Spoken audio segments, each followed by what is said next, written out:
You are listening to AVFC Extra, a no-nonsense look at the club we all love. Brought to you by the Claret and Blue podcast.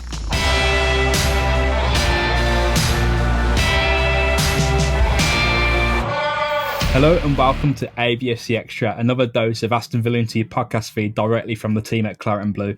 I'm James Rushton and today I'm joined by Tony Daley, none other than Tony Daley, Aston Villa superstar himself, because he's not just one of the most nicest people in football, but he's one of the most fittest people in football. Throughout his career, he's shown his fitness capabilities on and off the pitch in his time as a sports scientist and fitness coach at Wolves, not just playing football throughout his career, but helping footballers get to the best of their abilities in terms of fitness. So myself, Dan Rowlandson and Tony Daley will be talking all things fitness. Of course, I don't think me and Dan have got much input on that all, to be fair. It's going to be all Tony Daley. So without any further ado and any more fuss, here's Tony Daley speaking about what it means to be fit and ready for football. Can you just explain what it is that you do at the moment with Seven Daily and what that brand is and what your involvement in that is? Yes, it's a fitness brand. Been involved in it now for the past 2 or 3 years, but it's last year so that we've actually pushed this now. We provide online training and training one-to-one to the masses. We also provide a range of supplement brands that are for everybody, ranging from vitamin C to protein and recovery shakes. Do you want to get back into coaching at all, Tony? Getting back into a role at a football club? Are you happy kind of doing your own thing and kind of charting your own path? Yeah, I've been involved in football a very long time as a fitness coach. Was it 14 years? And I won't lie, I was when I left Wolves, it would have been 3 years ago now. I was desperate to get back into football, and for whatever reason, it was the wrong place, the wrong time. Numerous circumstances, and about 3 or 4 offers at a time, it just never worked out. It never happened, and at this time, I set up a business at a particular time with Dave Barnett, ex-Pole player. We went into training footballers, which was really successful, something I really enjoyed doing that one-to-one side, having control, and I haven't looked back really as well. I've had no burning desire to go back in football.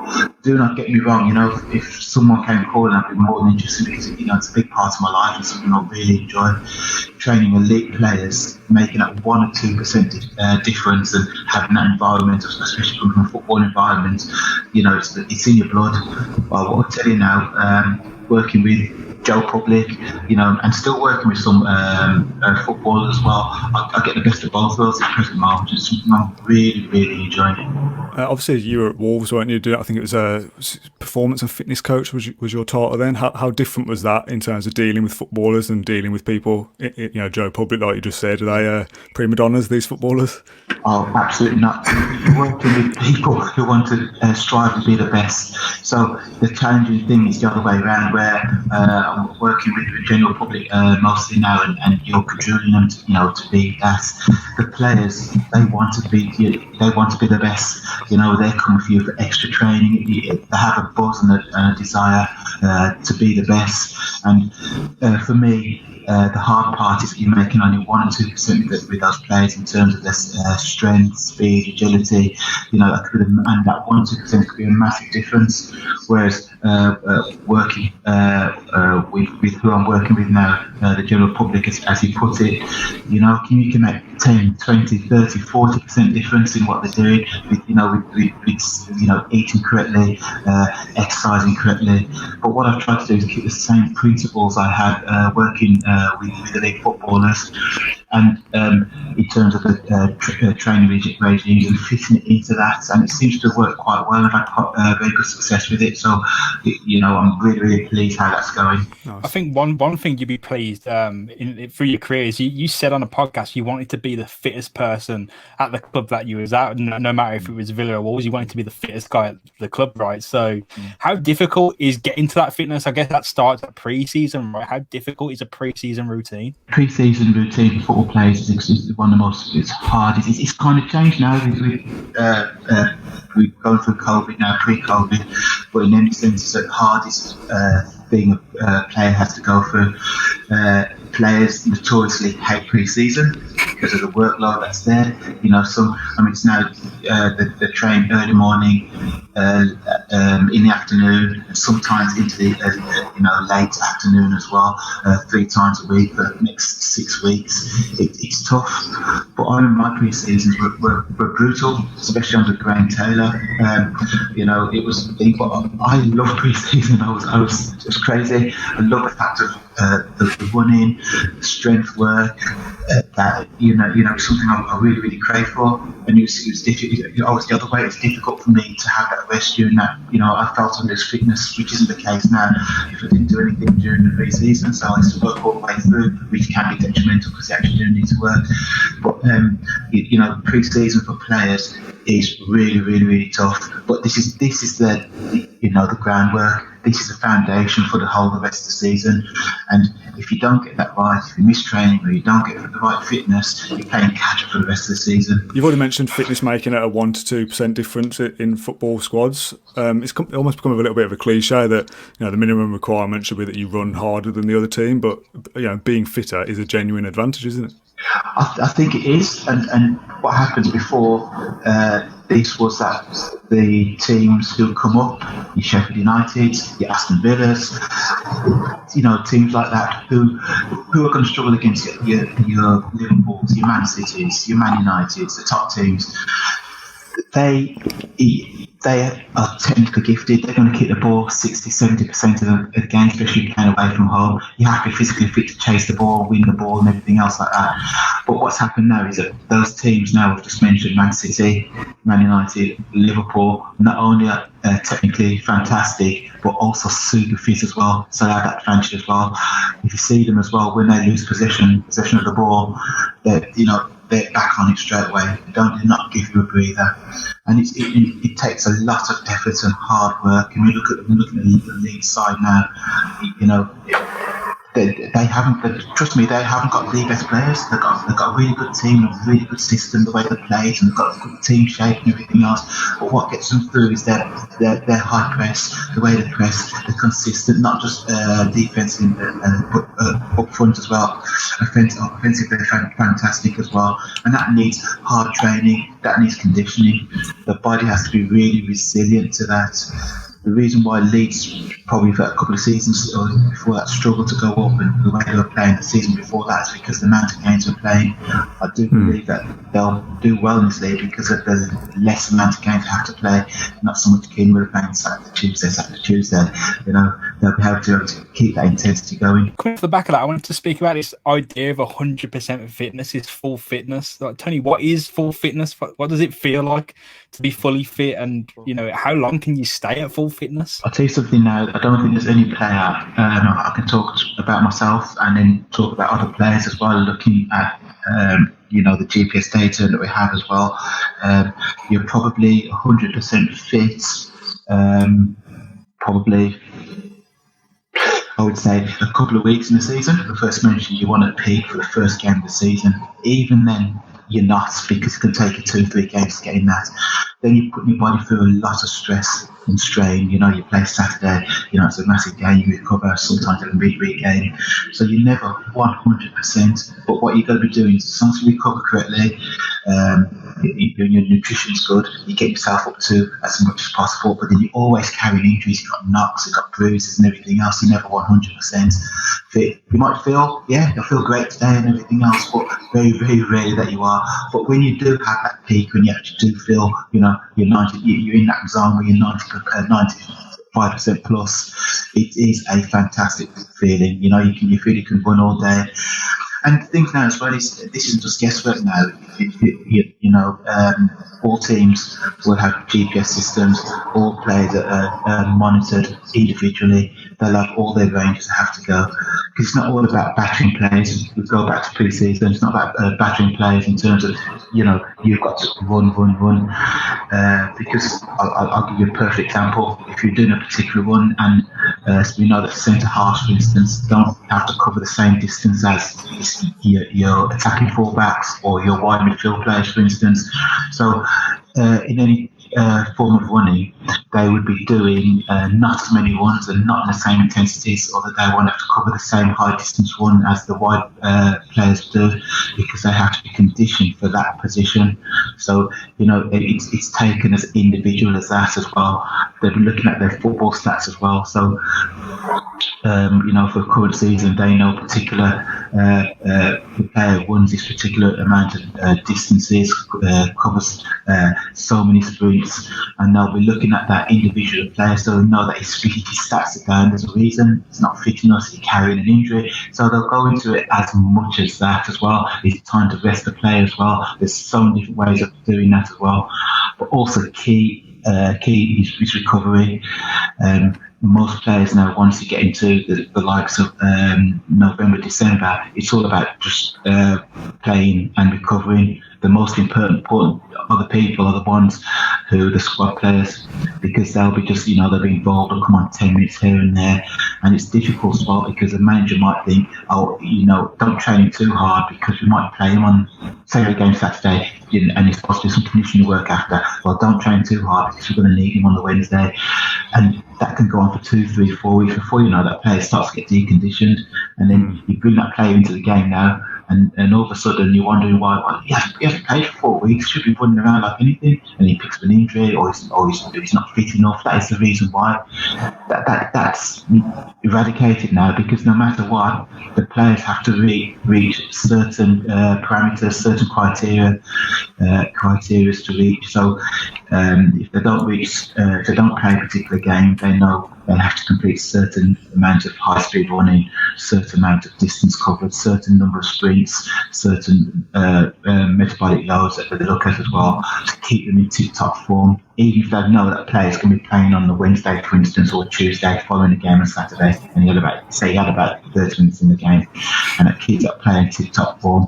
They're the most important players. The ones who are playing week in, week out, they look after themselves. If they've had a good pre-season, they're playing the football once, twice a week, to take care of their fitness. It's really interesting, because we've got a list of questions that we were going to ask you anyway, and my next one on here was about how squads are massive, aren't they, in football these days? You've got 25 plus players.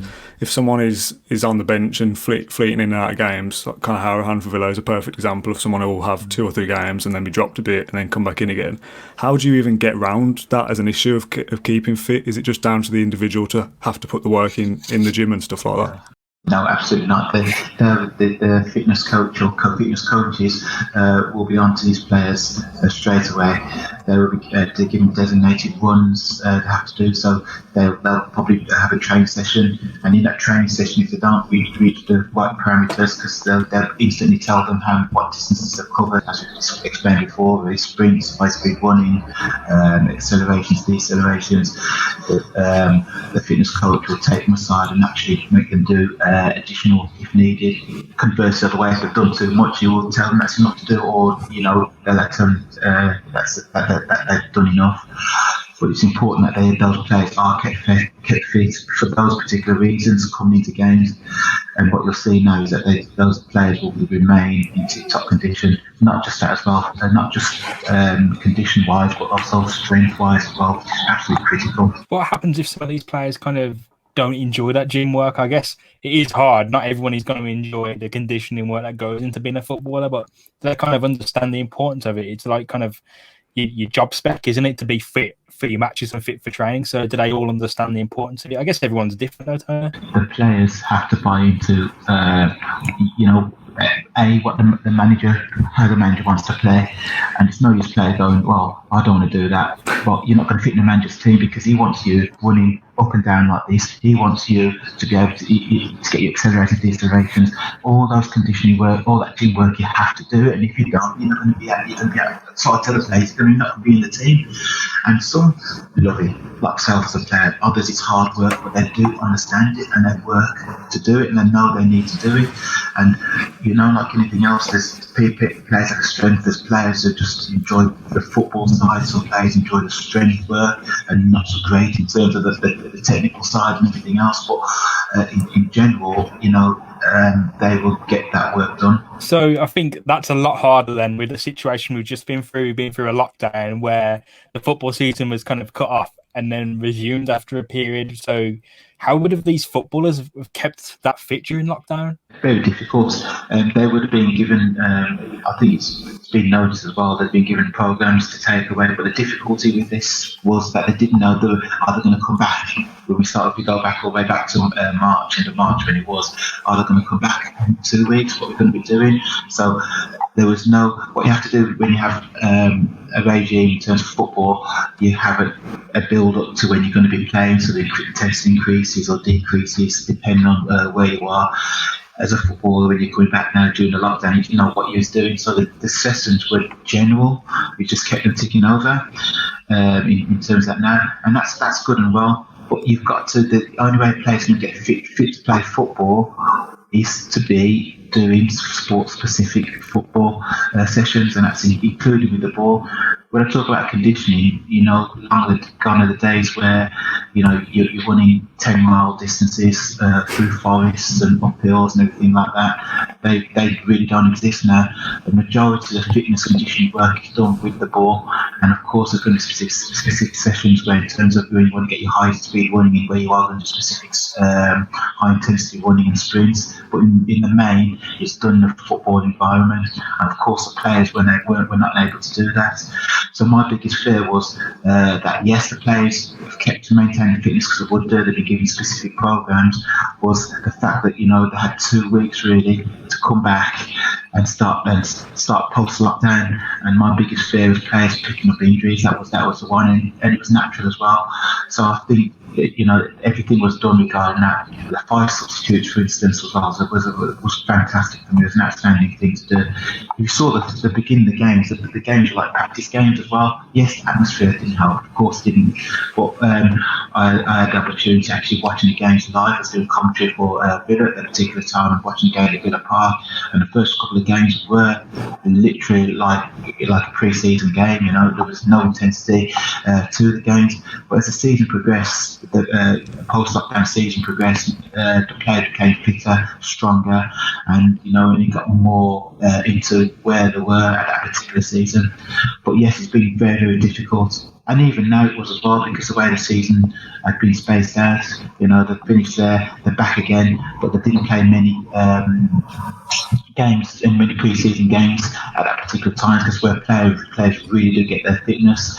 So for me, the way the season has gone as well, I think it's been really good the way the condition, especially looking at the Premier League as well, the condition the players have done. I think looking at Aston Villa, I remember seeing a pre-season game, their last pre-season game they played against Man United, I think it was, and they were looking lean, sharp. I was so impressed. It didn't surprise me how the start of the season, quite honest. I think the fitness coaches there, the conditioning coaches, the physio have done a fantastic job there for them to do that, just because it's really, the difficulty was getting them peaking ready for the start of the season.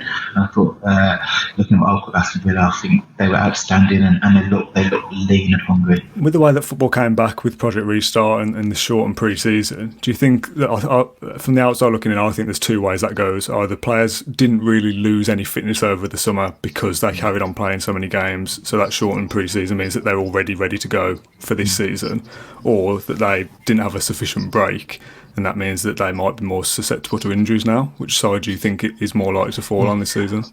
I think it's going to fall on the fact that they've come back, and I mean, there's been goals galore, and I think they've come back looking pretty good in terms of watching the games and quality of games as well. There's been a lot of goals we scored, but I just think that's just down to bad defending, isn't it, really, and good attacking, to be quite honest with you. I don't think it's down to anything fitness-wise.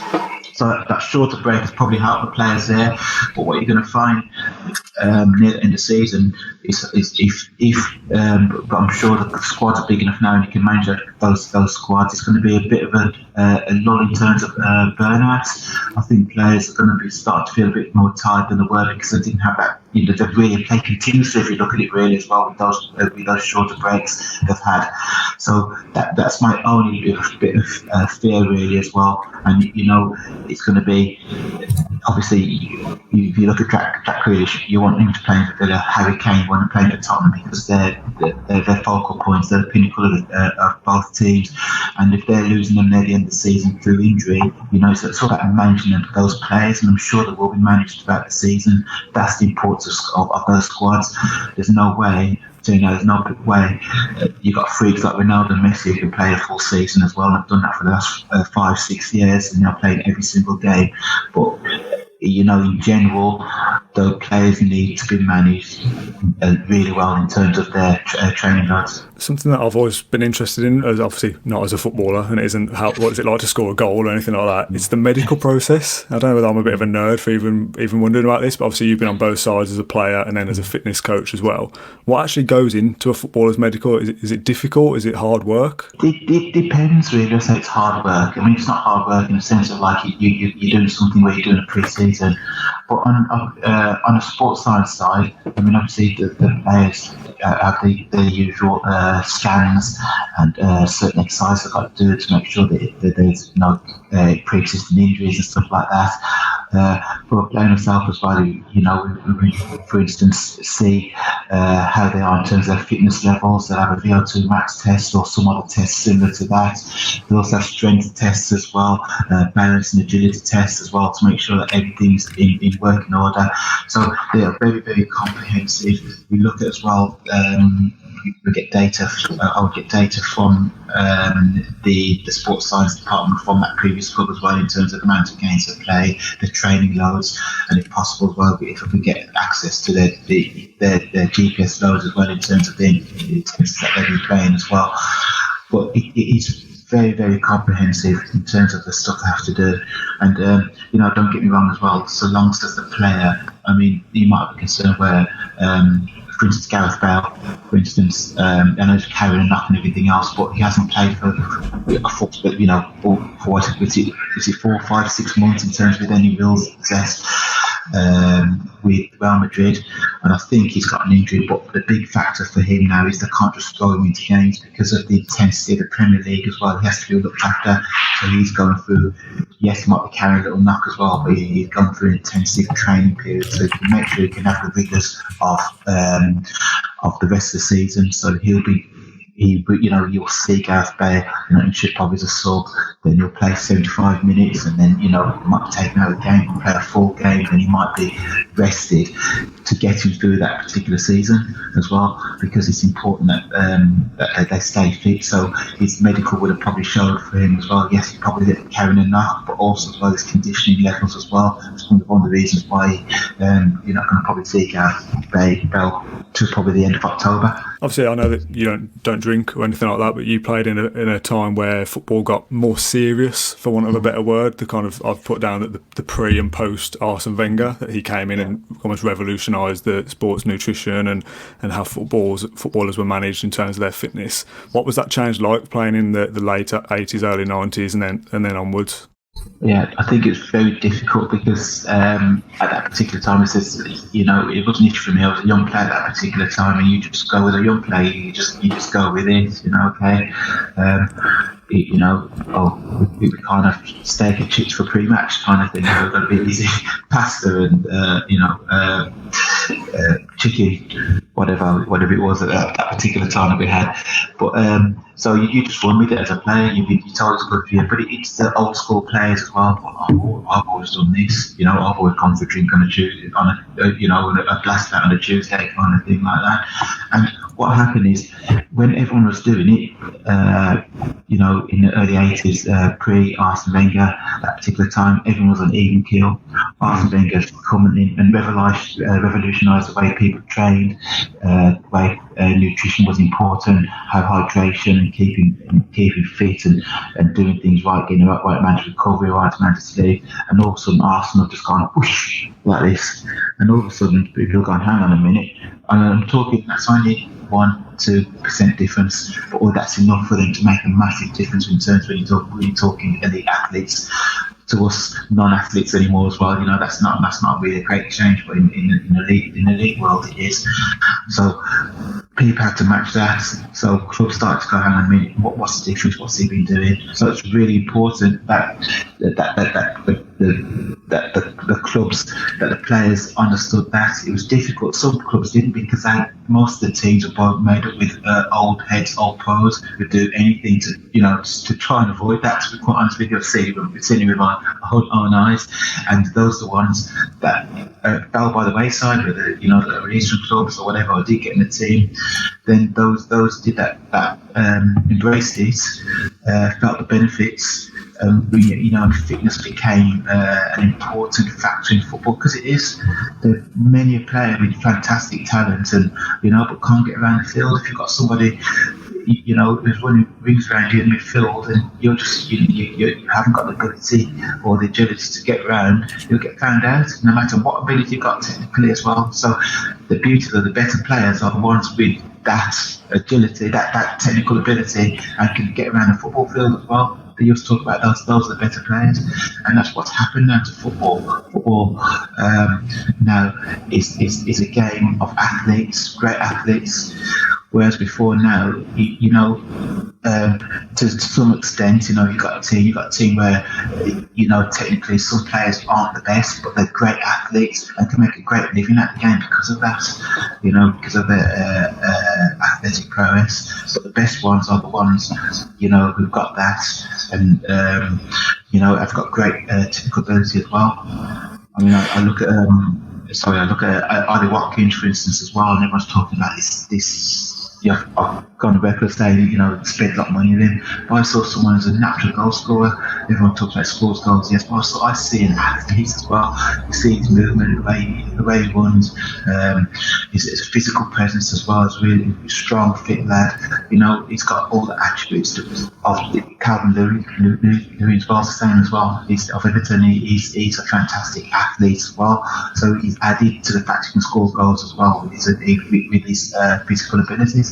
I think you've played across a number of generations as football's really, at a time when football went kind of mad in terms of the conditioning and what was expected from players. As you said, athletes kind of emerged into the sport, and now you'd assume everyone at the highest level is somewhat of an elite athlete. So how much has football changed during your career in terms of a conditioning approach, in terms of how serious players took the other side of it? When I started playing football, the gym, the only time you were in the gym was 4 weeks before the end of the season, because you're going to be on the beach somewhere and you want to look at your best. And that was it. That was the only time you really entered the gym. And then you realised the importance of doing your pre-activation work, your gym work as well, to make you not only fit and strong as well, but more resilient as a football player. Because a manager doesn't want a player who plays on a Saturday, he's been absolutely outstanding, and come Tuesday or Wednesday he's playing, he's kind of average because he's tired, and plays the following Saturday and gets injured because he has his fitness levels, because he's not strong enough to maintain or fit enough to maintain those levels. A manager would prefer a player who obviously can do that, he's got great ability, can do it consistently, but we'd rather take someone who knows who can get through 3 games and give him a 7 out of 10 each week, than someone who give him a 9 out of 10 and don't see in the next 2 games. So I think that the importance of that, as you said, I've gone through the ranges as well with that now. Football fitness at that time was frowned upon as a football player as well. We hated pre-season. Well, I didn't personally, but that era hated pre-season, and quite rightly so, because the stuff that was being done at that time was quite archaic if you look at it now. But let me tell you something now. There's no player fitter during my time as a youngster compared to now. But what I would say to you, there's more athletes. I couldn't find a better, fitter player than Gordon Cowans now, when he was playing, that plays in the Premier League at this present moment. I mean, he was an absolute athlete in terms of his fitness levels that were phenomenal. But what you find now is that there's more of them, whereas the old days, the centre halves of my generation were renowned to be the ones, or the goalkeepers were renowned to be the ones who went at the back, breathe heavily, you can't move and everything else. But if you see most players now, if you see goalkeepers now, for instance, the lean, strong centre halves, a lot of Adonis's as well, in terms of the their stature. Yeah, they're fantastic athletes as well. So, I think that's changed as well in terms of the amount of players that in the squad who are there. You mentioned the archaic methods there of the old pre-season days. I heard a story recently of Brian Clough having players run through nettles and stuff at Nottingham Forest. Is there any weird memories you can think of when you look back now and think, why did we have to do that? Yeah, I always remember Graham Taylor's first pre-season, and we, at that time, Villa just got relegated, and there was this thing about player power at the time, and we all knew disciplinarian. But at that time, Graham Taylor was he'd done marathons and everything. He was even fitter than most of us, to be quite honest, and he took us through Sutton Park, first day of pre-season, and just set off and just started running. And lads got to some warm up here, kind of jogging, then the speed increased, and then like 45 minutes later, still going, and I'm talking like people like being left trailing, and Graham Taylor's still bombing ahead, running around and everything else. He's done his homework and everything else, and eventually about 50 minutes we come back so we can see the trailer where the water was and everything else, and nearly finished there and everything else, and about 200 yards before everyone's sprinting to go in, Graham Taylor turns, deviates left and goes off, and we've gone for this most horrendous run. So he stopped us. We had to run up this hill. I would say would have been a 400-meter hill that just went like that, I think about 8 times. That would be the hardest pre-season I have ever had in my entire life. So but he's saying, was it archaic at the time? I was probably one of the fittest I've ever been. My point with that is, yes, was fit, but my point is now with that is that times have changed. That doesn't exist anymore. As I said before, that got us fit, but other means and ways of doing this now with a lot less chance of injury. There were players will be dropping like flies at that particular time in terms of people lost a lot of people through injury. Now with the monitoring, the way they're monitored, the way each individual person has their set levels to get, you're not telling the less conditioned players in the team that they have to keep up with the quickest person. They have their own metrics to get in that terms of to get them fit. So they're really training against themselves to get themselves fit, not others. We'll move on to match day then, away from pre-season.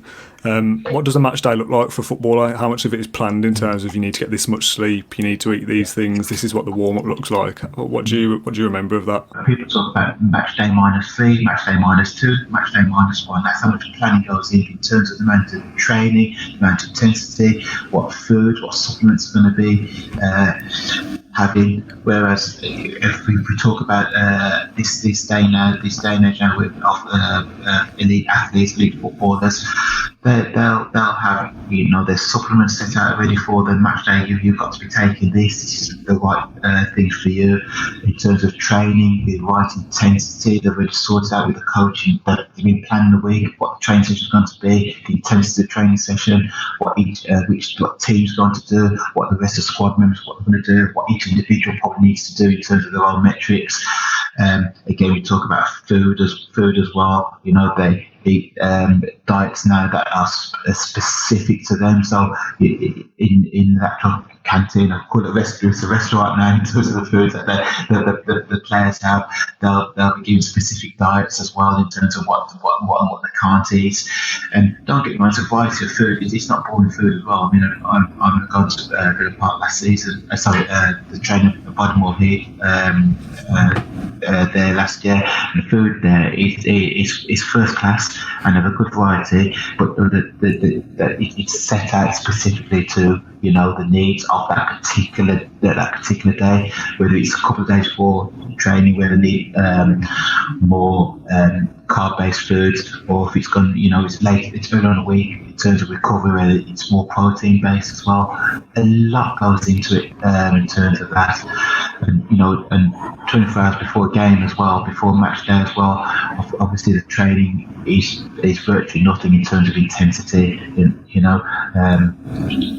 Yes, they will still train at a decent intensity, especially in a game, but it's short, sharp, and it'll be done. And of course, we're doing set pieces as well regarding that. But again, diet and nutrition and recovery is key. You know, I think most teams now as well, home or away, will stay in a hotel as well. So you know, the players keep together in terms of that now. So as a squad as well, to make sure that they get the right sleep. Because externally away from that, you know, if you go back home and get recovery and you've just got a newborn or a young child, a child's not well or whatever, and you don't get much sleep or whatever as well, that's going to affect the way you play as well. So, you know, that's why one of the reasons why players are taken away to hotels, yes, to control what they eat as well, and to make sure that they're there at that particular time, but also as well that they're getting the right amount of sleep and eating correctly. So we've spoken a lot at length on this podcast actually, and it's really interesting about the conditioning, the fitness, and what goes into kind of I wouldn't say the unseen side of the player's career, but it's one of the most important parts. If you're not fit, you're not going to play, and thus you're not going to be at football in front of everyone and be able to perform in front of everyone. But I guess one thing that we're speaking a lot more about now is the mental health, Tony, and you've talked a lot about suffering depression as a footballer. So what were you going through at one of your worst moments as a footballer mentally? What was the challenges you faced, and how were you able to deal with that at the time? Yeah, at the time, I would have been. I can remember a couple of occasions. I think one was when I was at Villa at one particular time, and I think I was going through a bad time in terms of playing. You know, in terms of the pressures of playing. You know, you're not playing well. Fans are getting on your back. The team's not doing well at a particular time. And I think it was actually, I would say.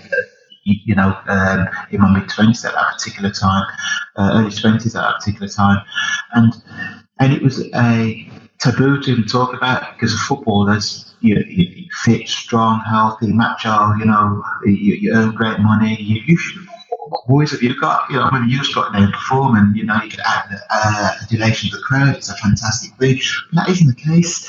You know, like in everyone else, is that you don't know what's going behind closed doors in terms of that. For me at that particular time, it was that the pressure of performing, you know, at that particular time. And at that time, we did have sports psychologists. But at that time, that was a big taboo. Oh, you're seeing a shrink kind of thing. You're weak if you have to see that. And I always remember that. We were seeing a sports psychologist at that time as well, once or twice a week. Was asking for that, but it was all hush hush. Nobody talked about it, and it wasn't until I think till left clubs at the same time. I didn't even know that the likes of other players, I won't name because I'm fair. There's a couple of other players who were actually seeing them at the same time as I was as well. I didn't have a clue, but that's how hush hush it was. And it was. I'm thinking now it's not. It should be embraced. You should be able to actually talk to other players about it. And if I had that opportunity to talk to players at that time, then perhaps things would have been a lot better. My other occasion was at Wolves at the time. I was at the time the record signing, and before I kicked the ball in earnest, you know, I picked up a cruciate injury. I was out for a year, tried to get back again, and picked up another injury, out for virtually another full season of that. And don't get what you want as a footballer. All I wanted to do was play football. And let me something now. If you're in the gym and you're on a bike and cycle and you look out and you see the players training, the players, you know, on a football field, and all you want to do is that. It's tough. I've been wanting to be a footballer since the age of 10 years of age, and been able to do that, and to get that taken away from you, it's a horrible feeling. And at a particular time, you can see guys, he doesn't matter. He's picking up his money. You know, he always injured all the time. He doesn't want to play for Wolves and everything at a particular time. So, rubbish, to be quite honest with you. I just want to play football, full stop. And you know, and that was a really, really, really dark time for me. And I mean, a really bad time. You know, and I think I had to have probably 2-3 weeks off away from it as well. You know, to get help as well in terms of that. That was so difficult. And at a particular time, I'll tell you this. That time, a bit later on with Wolves as well, just before I left Wolves as well, there was given an opportunity. Well, you're going to struggle to get back with this. You know, you might consider retiring.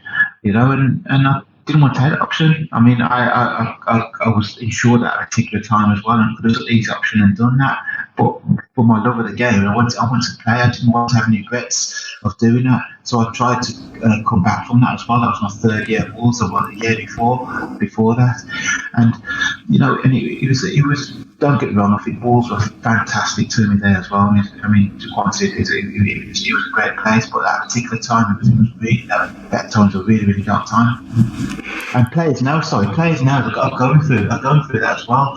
Everyone talks about the amount of money they earn and everything else, but I'll just give you Jack Grealish, for instance, probably the most recognised player in the Midlands in terms of that, perhaps of the whole of the country now as well. But nothing better for him. He can't go down to a shop to pick up a newspaper or whatever you do, or buy a bag of crisps and everything else, because inundated. I mean, there's nothing wrong, and if he did go inundated, he'd love to. He'd sign every single autograph, but does that now? Just imagine he does that now, right? And he's signed 100 autographs, and he turns away and misses a young kid who's 8 years of age and didn't even see him. Next thing you see in his paper, Grealish ignored me, kind of thing. You get that, and it happens, and it would do. You can't win. Players go into social media simply as well because they can't. It's access to their lives, because they can't be with those particular people. They want, this is their thing. This is what I'm doing. This is, and that's why they're so popular.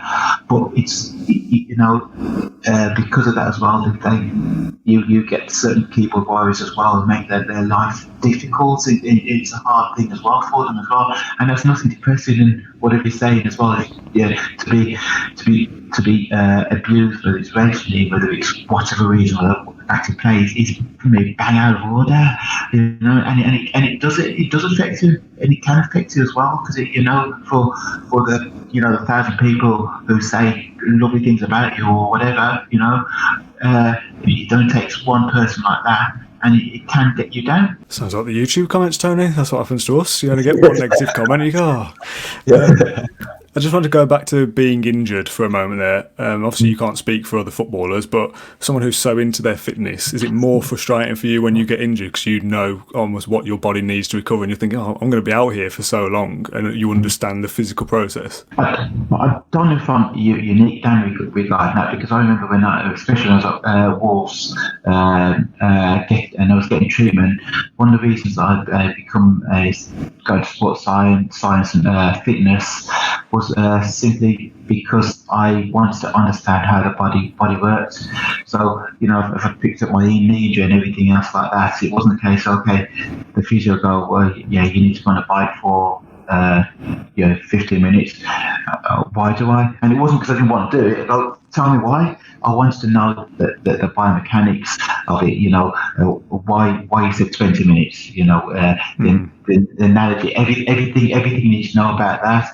And I had a thirst and a quest for it. So you probably speak to the wrong person, because for me, an understanding of the injury was critical and key. And when I look back as well now, when I became a fitness coach, I was when we gone to Wolves, and people saying how ironic, and you played 21 games, 26 games for Wolves, and he's off and he's injured most of the time, as a fitness coach. Well, a bit stupid really, because I have an understanding of players. It makes sense to me. I went to university, studied it, and also on a personal level, I understand players who get injured, what they're going through and how I can help them. I mean, that was a key thing for me, was the fact that being a fitness coach and having played the game and having experiences that I had as well, I can put that through. So I had a buy-in as a fitness coach, because I had respect, but from that respect, you have to be good at your job, and as soon as you're not good at your job, you get found out, and and that's the case. It doesn't matter if respect goes through the window, but it's good to have that buy-in, and I think one of the things I had with players was an understanding of players. I understood, for instance, if you're a sports scientist who's never dealt with footballers before, and you could be the best sports scientist in the world and have degrees and coming out your head, and you look at player stats and you see him winning the game and go, "No, you should be doing this, why he's not doing that," kind of thing. There's other factors to that. And having played the game, I understand those factors, so I look into both those as well. I speak to the player and say, okay, what's your beef? What are the issues are there? What's going on? And I can have that understanding with players, and I think that's critical. It's not just, as you said, just doing the job, ticking the box, and you've got to do those ones, but an understanding of each individual person. I just want to end with a couple of quick fire questions, if you don't mind. The best trainer that you've played with and the best trainer that you would have coached? Oh, that's tough. That is really, really tough. I would say, I say the best trainer, I would say Gordon Cairns. Definitely. That comes straight away as a player. Who I've trained, there's been a fair few. Matt Jarvis comes straight to mind from Wolves. I think he's a pure athlete. Yes, he didn't do anything else, but was an absolute athlete.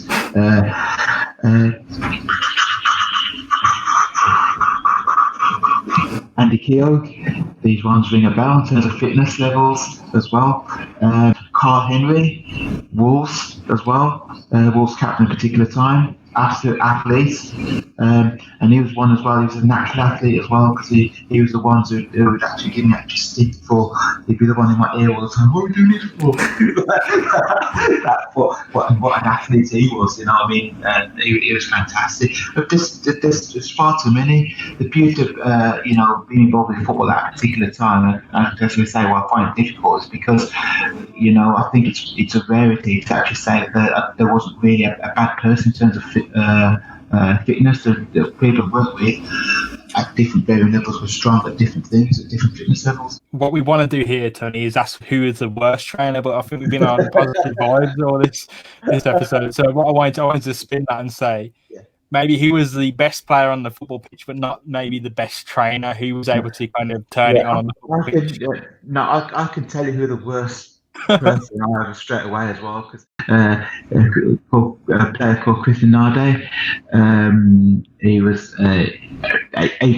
he's only youngster. This was Sheffield United at the time, and an absolute beast. Adonis, a striker. You saw him playing the games. I think he came from France or Belgium, I think it was. And Neil Warnock found an absolute gem at that particular time. But let me tell you something now. The laziest player I've ever seen. We talk about the bleep test, and I always remember doing the bleep and start stuff, and I think we got to something stupid like level 6 or 7, whatever. Not being funny. Granted, you two guys could do that level if you wasn't it? No, trust me. You're giving me a lot of noise. And he was honestly, he pulled out, and I looked at him. And it wasn't a case of pull that. Did you know your players pulled out and gone, I ain't doing this kind of thing, bothering. He was literally collapsed on the floor, as in tired, absolutely ridiculous. And I thought, oh my word. And in the end, we had to, we had to take him. That's the only player ever, because we were renowned because the players used to have programs to do to complete back to pre-season, because the levels that we wanted to get. He's the only one who didn't reach level, so he's the only one for the first couple of weeks who couldn't use particular football, because he was staying with me doing one-to-one work. He was that unfit, and that's a rarity. That's the only experience I've ever had in terms of that now. It is a rarity. But we can't let you go without mentioning Jack Grealish, Tony. Of course, we know he's a good player, but I think I was going to ask you the question: who, since Villa started the season, who have you seen that's kind of, you look at it and you go, that guy's fit, that guy's on it, and I think it's got to be Grealish, right? Yeah, 100%. I mean, yes, I look at the Villa team now, and you say that, but I saw the development of Grealish 2 years ago in terms of his physicality. We all know about his ability, but one thing was that, people talk about saying Jack goes down too easy. Not being funny, he's hacked down. So why is he standing up for? I just don't get people say that. I would say 99% of the time he's actually failed. And he's my point. But what you can see is someone who's physically strong. He's if you look at him, the way he runs as quick with the ball as he's without it, and his acceleration of the mark is exceptional. He's not a Sterling in terms of, pick the ball up and he's gone like that. But his ability running with the ball, the way he manipulates the ball, is fantastic. But when talks about the size of Jack Grealish's calves, they're massive as well. But that's, if you look at his upper body strength as well, he looks really lean, really strong, and that's really helped him develop as a footballer as well, because it's made him more. Let's not talk about the physicality and the way he looks, but it has made him a really resilient player. So I look at a player now who could play 90 minutes. We talked about there, play 90 minutes Saturday, 95 minutes Saturday, can play 95 minutes Tuesday, can play 95 minutes Saturday, and still be the best player. And that's the accolade I can give him, because of his performances as well, because he's had a look. We all know about his ability as well, but he's added that to his armoury for sure. I mean, and then you talk about his fitness levels as well, is through the roof in terms of that. People questioned as well, early doors as well, what does it offer you defensively as well? Because people go, we don't, Jack Grealish can do that side. Can he get back, and help his fullback out? I mean, he's proven out his ability to be able to run the 95 minutes as it is now, and be fit, strong, and getting whacked in. Trust me, when you get whacked, the amount of times he does, and still be able to get up and do it again, and do it continuously, week in, week out, you have to be physically strong and well conditioned. There we go. I feel like that's the point of the podcast, to kind of dive deeper onto something we might not ever touch on, which is fitness. We say, is someone fit, or they got an injury, they're out 4 weeks, that's it. So now we've got the full story done. I can't thank you enough, Tony. Thank you for coming on. Thank you guys, really enjoyed it. Thank you. Thank you for listening to AVFC Extra, an additional dose of Aston Villa content for you, brought to you by the Claret and Blue podcast team. If you enjoyed the episode, please do get in touch with us, get involved in the comment sections, tweet us at Claret Blue Pod, or leave us a review on iTunes. We really do appreciate it. We'll catch you again very soon with some more content. Until then, up the Villa.